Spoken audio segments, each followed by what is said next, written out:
So welcome to another piano thing. This is the way I would recommend learning this third movement of the Pathétique.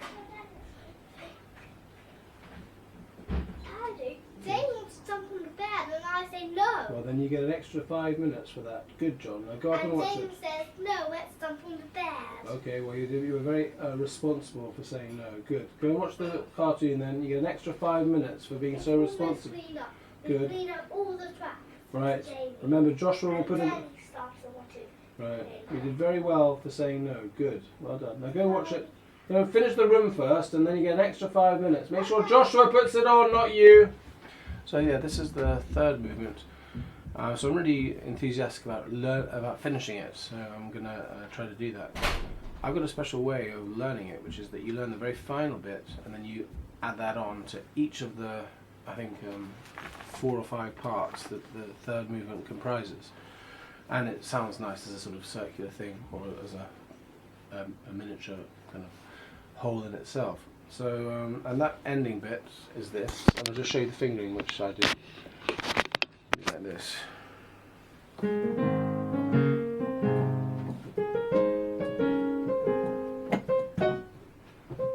Now, position the left hand here. It's going to go to that position, of course, but here it's there. So starting on the third finger, little finger, third finger on the A, fourth finger on the E. Okay, so it'll be, sorry. Now you can use that ending at the end of any part of this third movement. It could be from the beginning. It's always good to play, by the way, you should play staccato and slowly, so whenever you're learning things. So anyway, that's for everything. So the beginning will be, how does it go?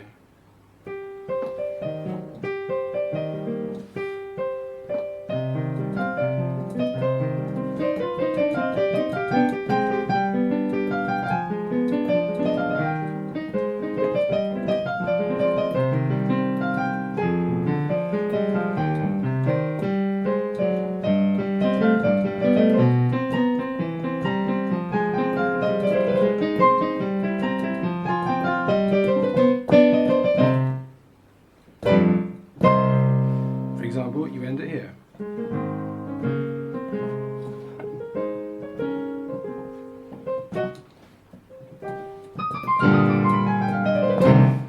Or you could end it after this bit, which is the next part, which is here.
This is a good bit here. You go like to do this part. It's this, and then you've got your right hand in place already. So it's, and you carry on, and then this. The way to do it, I find, is this. You go, yeah, you go, and here's a pause. Now you get your right hand in place. Big pause, because the pause is for you to put your left hand over here now, and you can do all this fast. So, I mean, at first you have the pause, because otherwise it's too difficult. Now place it, and then you can do it fast. That other bit. Otherwise it's too difficult.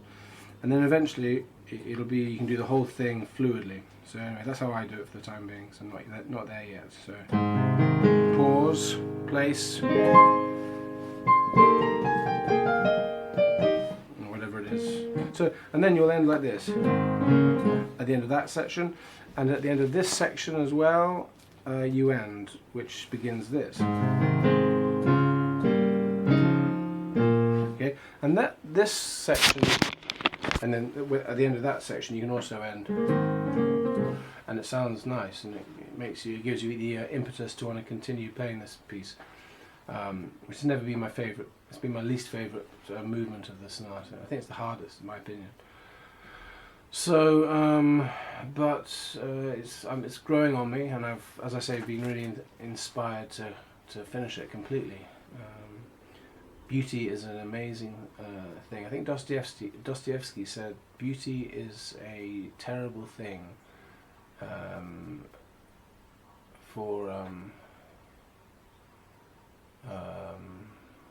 beauty is a terrible thing."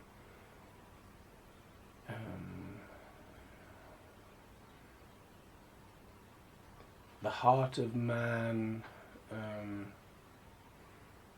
can't remember what he says. Beauty is a terrible thing. The heart of man does battle there, or something like this. It's a famous Dostoevsky quote, anyway. But what he's talking about, of course, is the beauty of Jesus. But and because what do you want to do? Follow Jesus and do what Jesus would do, or do you want to do what your flesh wants to do? And of course, the beautiful thing to do is to follow Jesus. So I think that's what Dostoevsky is talking about there. But you could possibly apply it to something which is beautiful, or someone who is beautiful. So the I can't remember that quote. But in any case, this is a beautiful piece. This is a beautiful section of this third movement. I thought that it was going to be quite difficult. It's actually not too difficult. It's a little bit like a Baroque piece. It's like a Bach prelude or fugue or something like this. Not a fugue, but a bit like a. It's a little bit like a fugue, actually. Yeah, it's a little bit like a Bach fugue. So this is, in my opinion, this third movement. What Beethoven is doing is he's pointing out the classical period, which was Mozart and Haydn, which he's moving out of by beginning this piece like this. It's very classical sounding, although it's in a minor key, and so it doesn't sound so. It sounds a bit different, etc. Of course, it is Beethoven, but it's definitely, it harks back to the classical period, which he's no doubt consciously moving out of, and he's showing people that by producing this piece after those two wonderfully inventive first two movements. Have you done it, darling? Don't come in here, please. It's too cold and it's too dangerous. We've done the whole room. Well done. Go up and do it. Do you know what's Very new good. about this mountain? No, James is talking. Do you know what's James is talking. Excuse me. Shh. Go on, James. Continue. What did you say?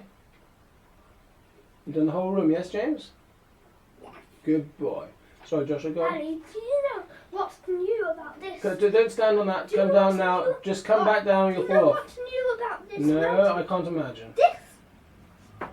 Wow, lovely. Right. Now go upstairs and put on the cartoon. No, off it, James. Off it now.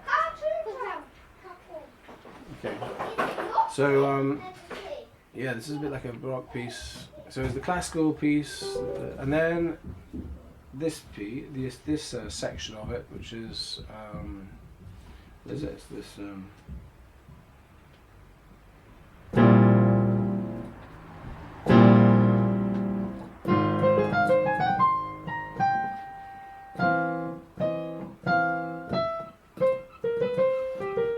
That section for me is speaks of it kind of harks back to the first movement, so that's like a reminder that you are nevertheless in Beethoven's territory in this sonata, in this movement. So after that classical opening, then you get it's a reminder it's Beethoven nevertheless. That part of it, and then the next part you go back to the classical bit, so as a reminder as to what Beethoven is moving away from. So it comes back again, and after that you have the Baroque period where Beethoven is saying, remember the Baroque period, it's also I'm also, thankful for what I've learnt from Bach, but I'm moving away from that as well. And it's such a beautiful one to play. So that's the piece, and then after that, it goes back to the classical period that he's reminding his listeners of. But it stops after a few measures, and he ends in what I would call again, Beethovenian way. And of course, the ending is a bit like Chopin because it's so inventive. And that's a very inventive way. So it's sort of it even looks to the future. So it ends with that Beethoven ending where it breaks off from the main melody after a few measures, and then at the very end, I think this kind of looks forward to Chopin and his inventiveness, certainly inventiveness for the piano anyway. Okay, so there, in this third movement, then Beethoven goes through the classical period, the Baroque period, his own sort of Beethoven period, and also that looks to the future to the Chopin period, in my opinion. So it's a very, very interesting movement. And I'm just going to show how I'd recommend doing this Baroque part of the third movement. And that is simply to divide it into 5 sections. And by the way, after each 5 sections, you can again end it with the ending of the sonata, like I was showing you at the beginning. And it works very well. So the first one is from measures 1, 2, 3. It's the first. If you include this bit, which I think is called a what's it called? It's called a something.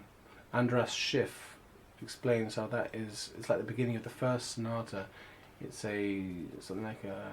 I can't remember the word now. It's a name like Mountbatten. It's obviously not Mountbatten. It's not Lord Mountbatten, but it's a name like that, which refers to any rising sort of configuration of notes. Because it was, I think it was. It's the name of the place where something important in musical history happens. Anything rising like that. So that's how this begins. And by the way, that's how Schubert's great impromptu in D935 number 1 in F minor begins. It also begins with this Mountbatten rise. I can't remember the term. I'll write it in the description. It's my favourite piece, that F minor impromptu. Anyway, that also begins that way. This also begins like that. Look, it's got the rising thing. So from that measure, then it goes on.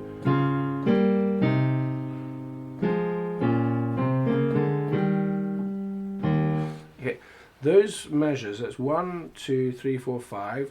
When you finish there, you can end like this and finish the whole thing. The next 1, 2, 3, 4 measures is the next part. There's part 2 of this, and when you finish that, and that's this, it goes you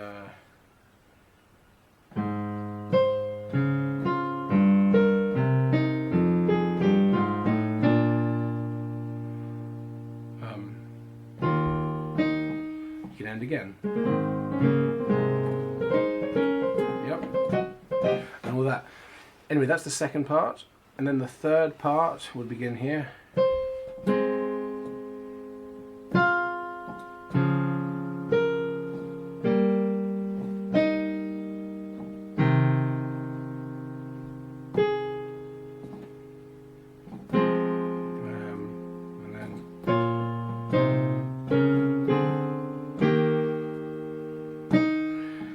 And that's the number. You can end that again. Okay, and then the fourth part will be from the next 1, 2, 3, 4 measures, which will be from here.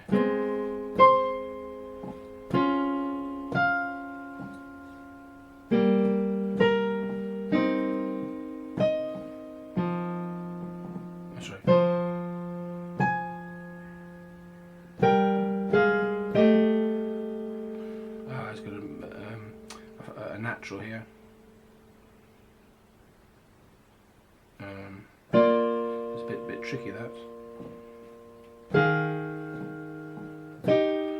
And then you can end. So, anyway, and then the fifth part will be from here. And again, it's got this rising thing, the name of which I forget. Mountbatten Rise or something, whatever it's called. I'll write the name in the description. It begins like this anyway.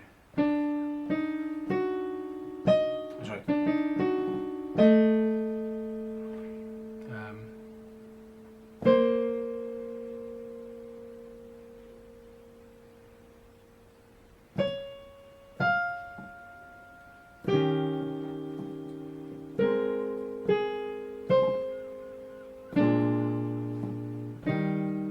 That's the last section. They finish it again. And then, so those are the sections, 5 sections. So I really recommend splitting up that sort of Baroque section of this third movement into 5 sections. Use that bit to end it, like I recommend ending all of the sections as you learn this piece. It makes you feel better being able to play the incomplete movement that you're doing, that you're working on, with the proper ending. That's what I'm saying. Anyway, for this Baroque sort of section of it, I recommend you split it into those 5 sections. To see how much I've got, how much time I got. Okay, good. Also, I'd like to recommend how to do this run.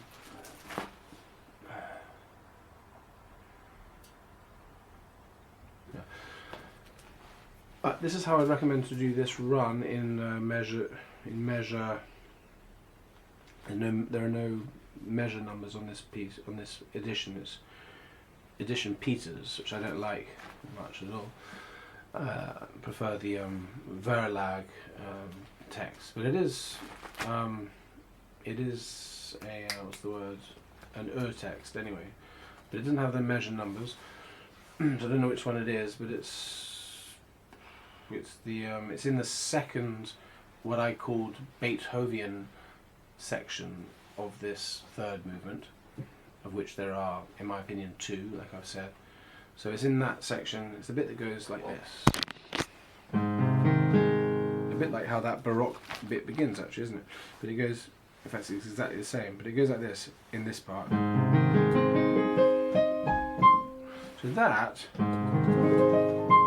I find very difficult to make it smooth, like this.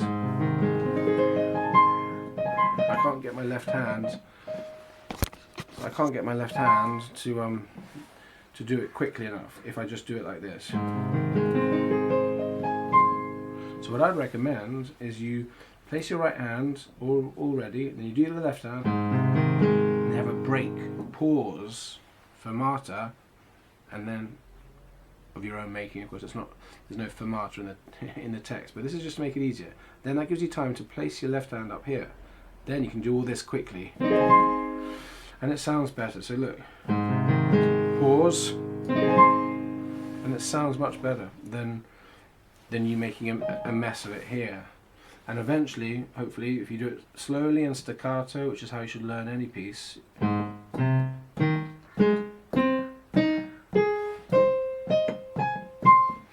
But as I say, you put your left hand quick here. Now there's a pause. I find it's much easier to learn. Okay, so that's what I recommend. Pause.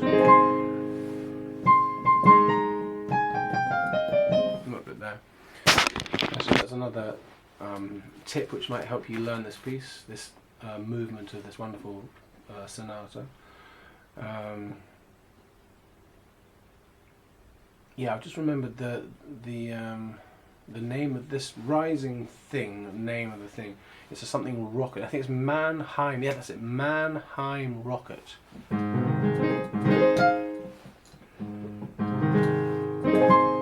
That's like a Mannheimen rocket or a Mannheim rocket. That's where it's from. Beethoven uses it in his first sonata, how that begins. And also Schubert uses it in my favourite piece of all, which is his impromptu number 1 of D935. He also uses that Mannheimen rocket, or Mannheim rocket. I think Mannheim is the name of a place where this way of opening a piece of music with a or whatever, you know, an opening which rises was first thought of or something. It's got some musical historical importance. Yeah, that's my favourite piece, is the Schubert, which uses that Mannheim rocket beginning, and I can't think of any other pieces offhand, but a lot of them did, especially in the classical period, I think. So there we go. Hopefully that has helped you to learn this third piece, which I've been inspired to learn, as I say. As I think I said, with something particularly beautiful. That's anyway. I'll end there. Thank you very much. Bye bye.